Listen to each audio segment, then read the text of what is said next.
Bienvenidos nuevamente a este es su programa Opinión en Jaque. Soy el pastor Wilfredo Beltrán y como siempre les digo es un honor continuar con el curso de Apocalipsis.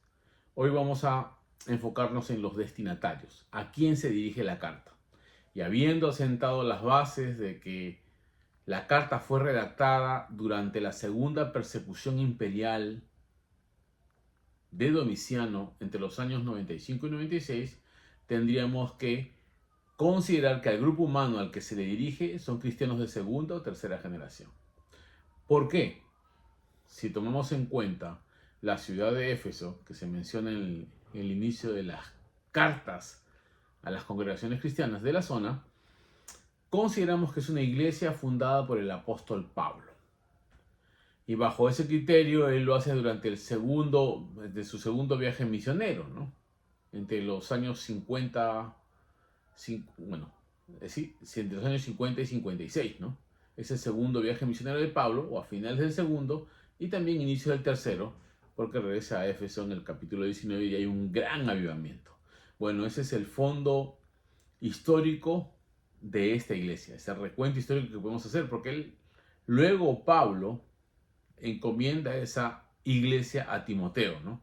Hemos visto en 1 Timoteo que le dice quédate en Éfeso porque algunos están enseñando doctrinas equivocadas.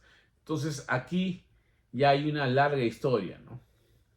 Al final de los años 60 al 68, que el apóstol Pablo es ejecutado, algunos dicen que entre los años 60 y 64 se escriben las tres epístolas pastorales, y de las 64 al 68 es la etapa del encarcelamiento final de Pablo antes de fallecer, ejecutado por la persecución de Nerón.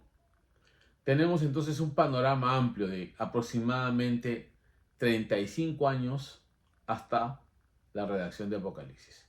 Nos da una generación más, o sea, esta es una segunda generación de cristianos. Se ha visto el apogeo de la iglesia, el crecimiento de la iglesia, la influencia de la iglesia, pero también se ve el conflicto con el imperio, porque Domiciano quería establecer un culto de adoración al emperador como muestra de la lealtad al imperio, ¿no? Y esa es la crisis que tenían los cristianos, por lo cual fueron perseguidos tan temerariamente por Domiciano. Entonces, el apóstol Juan, que acompañaba a Pedro en su trabajo misionero entre los judíos, ahora, con la muerte del apóstol Pablo y con la muerte del apóstol Pedro, él va hacia la zona que tiene como fondo teológico paulino para fortalecer la vida de los creyentes de esa época. Muy bien, entonces ya tenemos el panorama. La iglesia entonces se está separando del mundo gentil.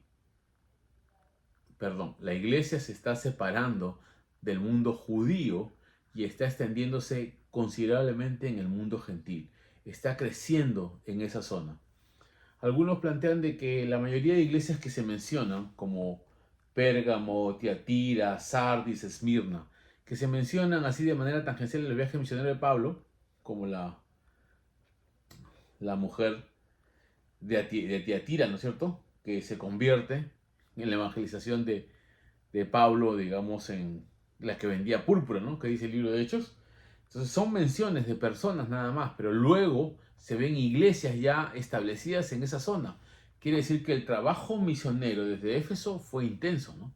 Porque Éfeso era una zona de tránsito de la época que facilitaba llegar a toda Asia, ¿no?, que era la provincia principal de esa zona. Muy bien, entonces ustedes tienen que darse cuenta que el evangelio se ha extendido, están llegando a un grupo humano más amplio, más fuerte, digamos, en constitución de iglesias, se están abarcando una mayor zona, el cristianismo está creciendo, invadiendo la cultura e inevitablemente viene el choque con el imperio porque los cristianos decían que Jesús es Señor y les costaba admitir que César era Señor. Y ese conflicto inminente se nota. ¿Por qué decimos esto?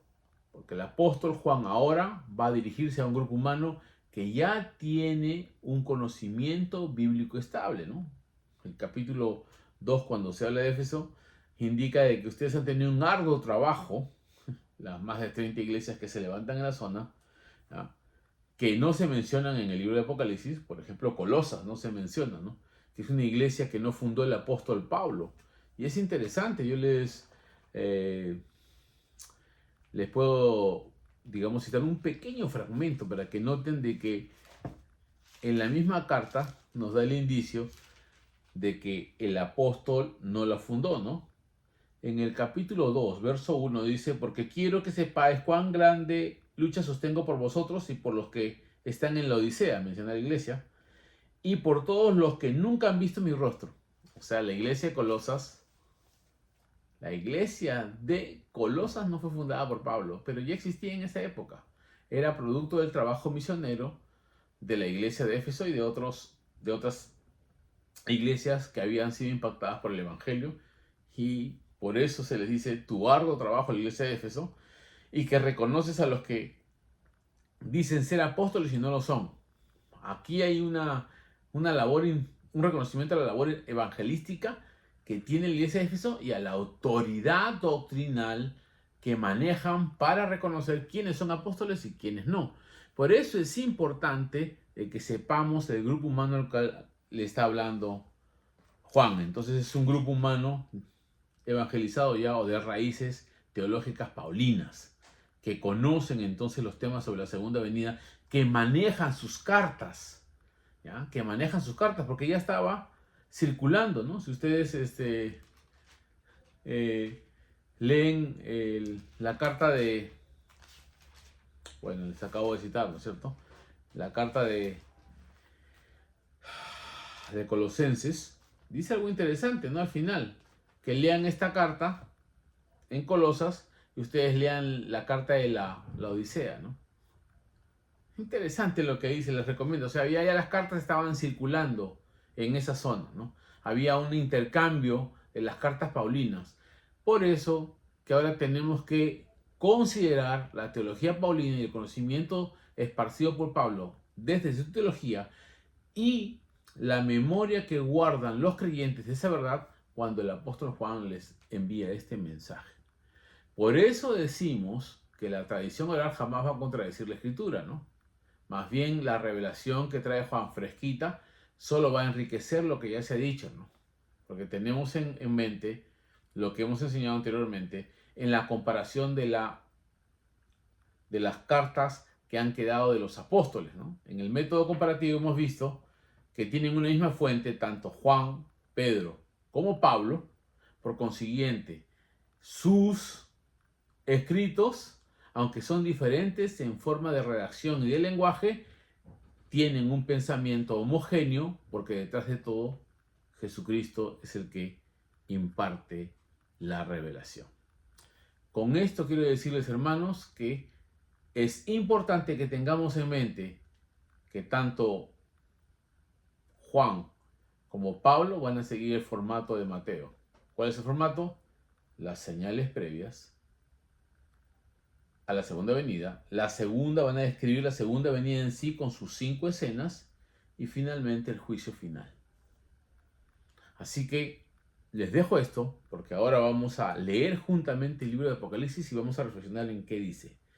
Y sin ninguna apreciación doctrinal todavía, sin ningún pensamiento, vamos a ceñirnos a la estructura del libro, al contenido del libro y a lo que dice el libro y al diseño del bosquejo del libro, para luego ver cuál es su mensaje y finalmente compararlo con la revelación ya establecida por los demás. Muy bien, les agradezco por acompañarnos. No se olviden que estamos dando clases privadas, ¿ya? Clases privadas, y podemos conversar sobre el tema de Apocalipsis, porque nuestro deseo es dar las bases teológicas para examinar cualquier interpretación, cualquier doctrina y enseñar básicamente cómo extraer las ideas del pasaje antes de interpretarlas bajo la óptica ya establecida por algunos. Así que los espero en Opinión en Jaque la próxima semana. Ha sido un placer, soy el pastor Wilfredo Beltrán y no se olviden de difundir este video. Dios los bendiga. Gracias.